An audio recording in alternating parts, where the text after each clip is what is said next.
po, mga kasamahan, si Engel po, saka si Ara, isa sa pinakamabait na staff ng Diamond Hotel. Kaya proud na proud po ako nung kinuha nila akong ninong. Kahit first time ko po mag-anak sa kasal, dati mga binyag-binyag lang. Pero yung reality pala, eto na. Ara and Engel, continue to be kind, especially to each other. Hindi laging masaya ang buhay mag-asawa. Walang exempted sa problem. So, if you stick together, you put God first, and surely, He will guide you along the way. Congratulations. Okay, thank you, Ninong Arman. That we'll hear it from Ninong Michael. From the best friend, maybe hear it from Rena Rose. Speechless kasi biglaan talaga lahat. So, si Ara ko, classmate ko since high school. Nakilala ko na siya simula nung pa hanggang ngayon. Then hanggang sa makapasok kami sa kundahan, graduate, then ito na. We're at the same situation, bagong buhay. So, wish ko happiness and good luck, more blessings to come. Wala, I love you, Ara. Payak kami nung lalakad ka sa Alta na yun. Thank you.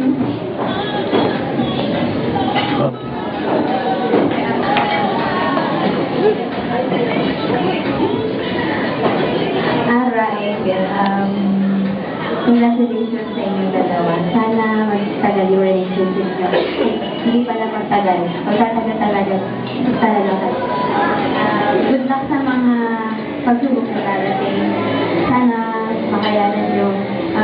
Katulad ng sinabi ko sa kanilang dalawa, sana intindihin nyo rin yung isa't isa sa lahat ng mga mangyayari, mga hindi natin inaasahan.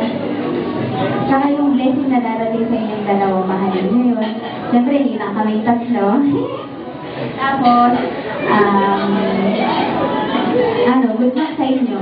Ara, mahal ka namin tatlo. Uminis ka namin. Engel, alagaan mo siya. Salamat.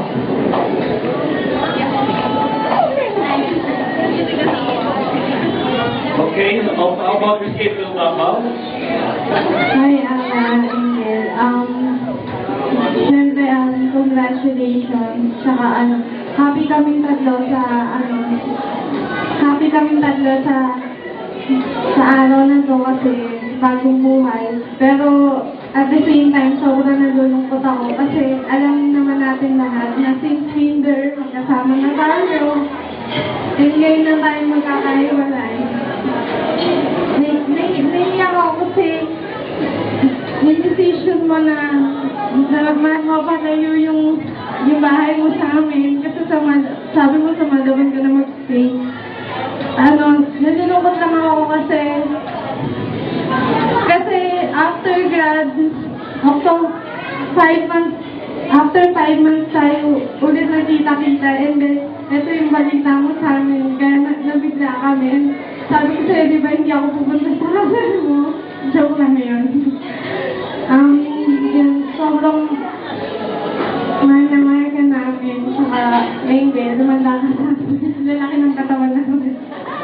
Lagat ka sa amin kung pinaiyak mo yun. I love you. Miss Angel? Miss Angel?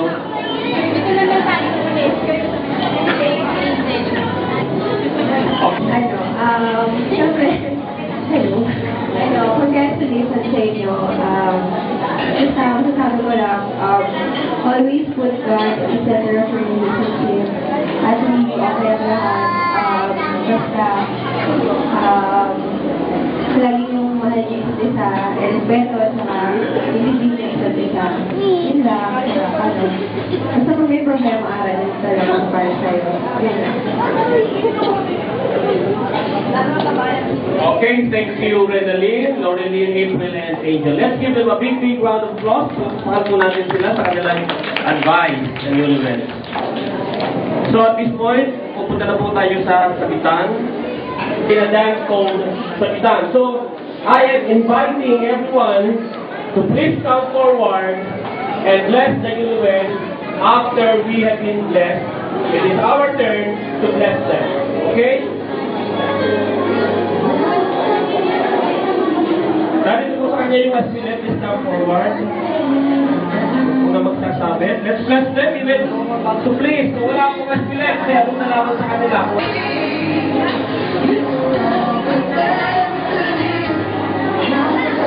Sabihin po natin sila, any amount will do. Di po ka na kailangan ng malaki.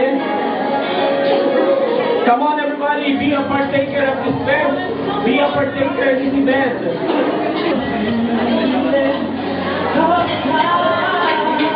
Huwag po tayong mahiya. Please come forward. Come on. Mga Pilipino, pagpalakin natin ang ating tradisyon. This is our very own tradition, kapitan. So please come forward. Come on. It doesn't need to be very big.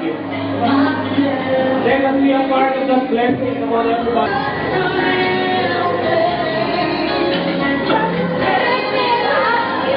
Well, come on, everybody. Join so that they will be a part of the prayer.